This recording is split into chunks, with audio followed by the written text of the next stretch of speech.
Someone you love has just stopped breathing, and every instinct that 4 billion years of evolution handed you says the same cold thing. Walk away. The body is meat now, and meat left in the open draws teeth in the dark. A wolf would leave, a lion would leave, even a chimpanzee, after a confused day or two of poking and carrying, moves on. You don't. You stay. You crouch in the dark beside a person who is no longer a person, and you do something no animal had ever done in the whole long history of the planet. You decide that this body still matters. This is one of the strangest things our kind has ever done, and we have been doing it for an astonishingly long time. Caring for the dead makes no survival sense at all. A corpse cannot hunt, cannot help, cannot be saved. It is a health risk and a predator magnet. And the sensible move, the move every other creature on Earth makes, is distance.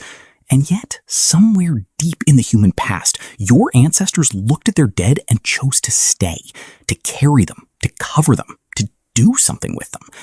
So when did that start? And what on earth did it mean? Go to a cave system in northern Spain called Atapuerca and climb down into a place that translates rather cheerfully as the Pit of Bones. At the bottom of a shaft 13 meters deep, the paleontologist Juan Luis Arsuaga and his team have spent decades lifting out the remains of at least 28 individuals. They are not our species. They lived around 430,000 years ago, an ancient kind of human long before us. And here is the puzzle.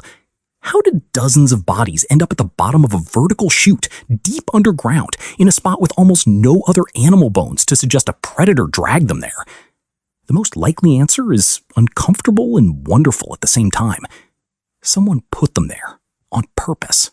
And among all those bones, the team found one object, a single beautiful hand axe of rose-colored quartzite, a stone never used for cutting or butchery that they nicknamed Excalibur. One tool placed among the dead that did nothing useful at all. It may be the oldest hint we have anywhere that a human being looked at death and reached for meaning instead of just running from it. For a long time, people assumed this was a recent thing, something only clever modern humans did. That is wrong. The Neanderthals did it too. In Shanidar Cave in the mountains of Iraqi Kurdistan, the archaeologist Ralph Solecki excavated a row of Neanderthal skeletons in the 1950s, and one of them changed how the world saw these people overnight. Clustered in the soil around the body were dense clumps of ancient flower pollen. The press called it the flower burial, and the brutish caveman caricature started to crack. A greedy Neanderthal, lame blooms beside the dead. Now, scientists argue about that pollen, and they should. Some think burrowing rodents stash the flowers, not mourners, and that is a fair and honest fight. But here is the part that is not in dispute. When a team led by the archaeologist Emma Pomeroy reopened the same cave in 2020, they uncovered another Neanderthal, laid out deliberately and intact in a position that simply does not happen by accident. Whatever you believe about the flowers, these people were placing their dead with care, tens of thousands of years before our species ever set foot in Europe. The caveman brute is dead. They buried their own. The deeper you go into our own kind, though, the stranger and more elaborate the dead become. In 1823, a clergyman named William Buckland dug a skeleton out of a cave on the windswept Welsh coast, stained deep red and laid to rest with ivory rods and seashell ornaments. Buckland, with magnificent Victorian confidence, decided it was a Roman-era woman of low character and named it the Red Lady of Paviland. He was wrong on essentially every count. It was a young man. The Romans were some 30,000 years in his future, and the red was ochre, an iron-rich earth pigment that humans all over the ancient world rubbed onto their dead. Why red? Nobody alive can ask them, but red is the color of blood, of life leaving the body, and perhaps in someone's mind of life one day coming back. And it was not just color. At a site called Sungir in Russia, around 34,000 years old, 2 children were buried head to head and covered from skull to foot in more than 10,000 beads carved from mammoth ivory.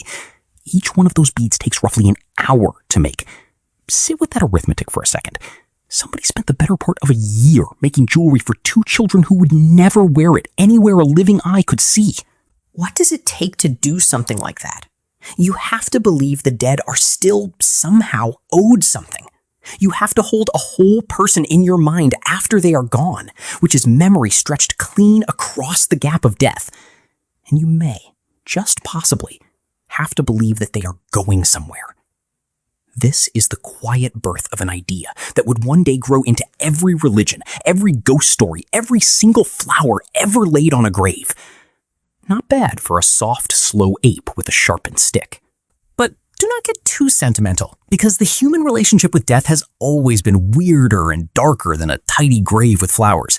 Sometimes they ate them. In Gough's cave in southwest England, around 14,700 years ago, the scientist Silvia Bello and her colleagues studied human bones marked with precise, deliberate cuts, carefully stripped of flesh, and skulls reshaped into cups. This was not the chaos of starvation. It was skilled, patient, and very possibly ritual, a way of taking the dead into the living, quite literally. Strange to us, but to them, perhaps the most loving thing imaginable. You do not casually turn your grandmother into a drinking vessel. You do it because she still belongs with you. And that is the real pattern. There has never been one human way of death. Elsewhere, people stripped the bones clean and kept them. They removed a beloved skull and held onto it for generations. They left bodies out for the birds and gathered the remains later, a practice so old it has a clinical name, excarnation. Some hominins may have gone further back than anyone expected. In a deep, almost unreachable chamber of a South African cave, the team behind a small-brained species called Homo Naledi argued they had found bodies deliberately carried into the dark and left, perhaps 300,000 years ago. That claim is hotly debated, and plenty of scientists remain skeptical. But the fact that it is even arguable tells you how deep this impulse may run. Under all the variety, there is one constant: the refusal to simply walk away. Why does any of this matter? Because caring for the dead is one of the clearest fingerprints of a fully human mind that we have. It needs symbolic thought, the ability to let one thing stand for another, a red stone for a life, a bead for a soul. It needs a memory that outlasts the person it remembers. And it needs a sense of time deep enough to hold the idea of before and after, of ancestor and descendant, of a world that existed without you and will continue without you. The moment your ancestors started tending their dead, they had started believing in a past, a present, and maybe a beyond. In a strange way, the dead are the ones who taught the living how to think. And you, sitting there, have never once stopped doing it. We carve names into stone. We keep ashes in jars on the mantle. We fly a body across an entire ocean so it can rest in the correct patch of ground. And we read a name aloud once a year to a room of people who already know it. We pour out fortunes and cross continents for people who can no longer benefit from a single bit of it. And we do not even pause to find that strange, because the instinct is written that deep. 40,000 years of practice will do that. You are the descendant of the first creatures on this planet who looked at death and flatly refused to accept that it was the end of the relationship. The ones who stayed in the dark beside the body. The ones who reached against every animal instinct, screaming at them to flee for a flower or a stone or a handful of red earth. Someone you love has just stopped breathing. And the most human thing about you, the one thing no wolf or lion or chimpanzee will ever do, is that you will not walk away.